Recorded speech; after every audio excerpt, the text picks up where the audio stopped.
Speaker Punjab assembly Malik Ahmad Khan نے کہا ہے کہ جو لوگ پارلیمنٹ کی برتری کی بات کرتے تھے آج وہ اس کی مخالفت کر رہے ہیں۔ یہ لوگ اپنی سیاسی ضرورت کے لیے اپنا کردار تبدیل کر لیتے ہیں۔ لاہور میں تقریب سے خطاب میں ملک احمد خان نے کہا کہ اگر ججز کی تعیناتی کا اختیار پارلیمنٹ میں آئے تو کیا یہ بری بات ہے؟ ججز کی تعیناتی اور ججز کا مواخذہ پارلیمنٹ کے پاس ہوگا تو پارلیمنٹ معتبر ہوگی۔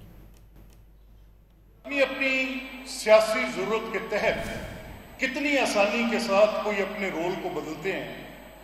آج جب پارلیمان اپنی سپائن شو کر رہی ہے، آج پارلیمنٹ جب یہ کر رہی ہے فیصلے کہ اپوائنٹمنٹ آف ججز پارلیمان کا کردار ہوگا، امپیچمنٹ آف ججز پارلیمنٹ کا کردار ہوگا، مواخذہ عام فورسز کے خلاف پارلیمنٹ کا کردار ہوگا، تو اتنے بڑے اختیارات اگر پارلیمان کو حاصل ہو رہے ہیں تو میں تنقید کرنے والوں سے پوچھنا چاہتا ہوں کہ بھائی وہ جو پچھلے 70 سال پارلیمان مقتدر پارلیمان اور آج جب ہونے لگے تو آپ on the other side of the bench کھڑے ہیں۔